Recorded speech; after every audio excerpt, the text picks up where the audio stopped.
Hey everyone, welcome to today's Explainer. We're diving headfirst into Android 16 together, and from the looks of these developer previews, we aren't just getting standard tweaks here. We are looking at massive ecosystem shifts and some seriously granular user upgrades that are really going to change how we use our devices on a daily basis. It really makes you wonder, right? What actually happens when a massive operating system decides to completely rewrite its own rules? Well, let's figure this out. We are looking at a foundational shift in how Android operates, from its global release cycles across billions of devices right down to the specific way alerts behave in your notification shade. So here is our roadmap for today. We're going to cover the new release schedule, move into the adaptive app era, check out enterprise and AI power, look at some next-gen user features, and finally, talk about squashing a pretty annoying notification bug. All right, let's jump right into Section 1, the new release schedule. So Google is making a massive timeline shift here. They're moving the major release up to the second quarter of 2025. Historically, these major Android drops always happen in Q3, but by pulling Android 16 up to Q2, Google is finally perfectly aligning the software release with their hardware schedule across the ecosystem. What does that mean for us? It means you get the newest platform features on your brand new phone way sooner, instead of waiting months for some over-the-air update. Oh, and they're also adding a Q4 minor release. It won't mess with app behaviors, but it's going to deliver those crucial feature updates and under-the-hood optimizations to keep everything running buttery smooth. Moving right along to Section 2, the adaptive app era. Okay, this is a real game changer. Android 16 is officially phasing out the ability to lock an app's orientation on larger screens. I mean, we've all been there, right? You open an app on your tablet or foldable, and it's just stubbornly locked in this tiny, phone-sized portrait window right in the middle of your massive screen. It looks kind of ridiculous. Well, that was the old way. The new way?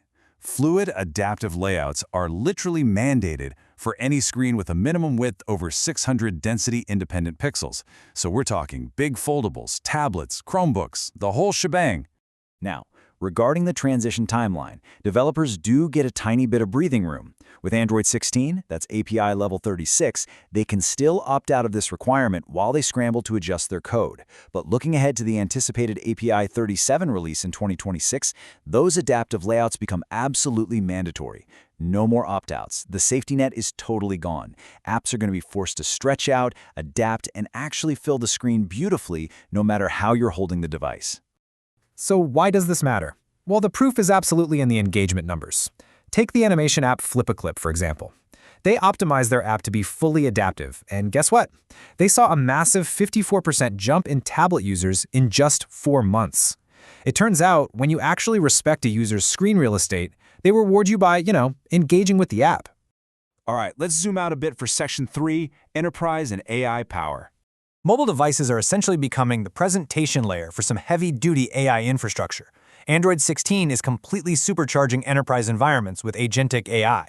When I say agentic, I mean AI that doesn't just chat with you, it actually goes out and takes actions on your behalf. We're already seeing some wild deployments of this. Retail stores are now using a super agent companion on Android to handle dynamic task management, swap shifts, and validate inventory right on the fly. In fact, a recent 10-month pilot across 2,200 stores boosted retail worker productivity by 30%. That is huge. And it's not just the end users getting a boost. The developers building these Android tools are flying too. By using Gemini directly inside Android Studio, developers are seeing a 40% faster completion time for typical coding tasks. 40%! Whether it's generating documentation or squashing bugs, AI is literally accelerating how Android apps are created. And for us, that ultimately means faster, much better updates hitting our phones. Okay, let's bring it back to you and me in Section 4. Next-gen user features. One standout feature you're going to notice right away is progress-centric notifications. This solves a problem we all deal with constantly, trying to track an ongoing task without losing our minds. Instead of an app totally spamming you with 5 different notifications as your food delivery gets closer, Android 16 gives us this clean, single notification style. It uses clear points and segments to track that entire start-to-end journey right there in your notification shade. It's clean, it's highly contextual, and honestly, it's just so much more useful. Now, if you're a camera or media enthusiast, you are getting a massive, massive upgrade here. Android 16 is packing some serious professional-grade tweaks. We're talking precise color temperature and tint controls, so you can dial in your white balance down to the exact Kelvin. There's a new hybrid auto exposure, and Ultra HDR support baked right into the super efficient HIC format. But honestly, the real showstopper? The Advanced Professional Video, or APV codec. This thing supports bitrates up to a staggering 2 gigabits per second. To put that into perspective, you're essentially carrying Hollywood-level post-production video editing power right in your pocket. Crazy, right? From an accessibility standpoint, we're seeing some really fantastic, thoughtful updates as well. They're introducing the new Outline Text API, which completely replaces the old high-contrast text feature. So instead of just awkwardly altering the text color, it actually draws a dedicated contrasting area completely around the text. For folks with low vision or reduced contrast sensitivity, this is a total game changer. It makes reading on the device significantly easier and way more legible, especially against those really complex, busy backgrounds. And that brings us to our final topic, Section 5, Squashing the Notification Bug. Because let's be real, building software is messy, and massive updates almost always come with some unexpected quirks. Right now, there is a rather infamous and honestly incredibly frustrating Android 16 bug that's currently affecting Pixel 6 all the way through Pixel 10 devices. The symptom is completely wild. Listen to this. If you receive one alert and don't immediately clear it, all subsequent alerts from any app will be completely silent. No way, right? Here's exactly how this annoying bug gets triggered. Step 1, an alert arrives on your phone. Step 2, you're busy so you just leave it sitting there in your drop-down shade. Step 3, your phone essentially ghosts you. It totally mutes all future alerts. Obviously, this is a massive issue. Think about people who rely on vital health monitors or security alerts from their smart home cameras. Missing those audio cues, that's way more than just a minor inconvenience.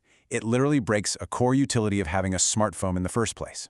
But hey, the good news is Google has officially acknowledged this over on their issue tracker, and a fix is completely ready to go for the next quarterly release. Phew! Until that QPR1 update drops, though, the absolute best workaround is to just be super diligent about keeping your notification shade cleared out. I know, it's an annoying extra step, but doing that guarantees you aren't going to miss any vital pings in the meantime. So, looking back at the sheer scope of Android 16 today, it's pretty staggering. We've got shifting release timelines, strict new mandates for adaptive UI across all those large screens, massive AI integration hitting the enterprise level, and pro-grade media tools for creators. With developers soon being forced to build for all screen sizes natively, it really leaves us with one big question to consider. Will Android's push for adaptive everything finally bridge the platform's historical fragmentation gap once and for all? Are we finally looking at a truly unified Android experience? Only time will tell. Thanks so much for exploring all of this with me today, and definitely keep a close eye on those developer previews.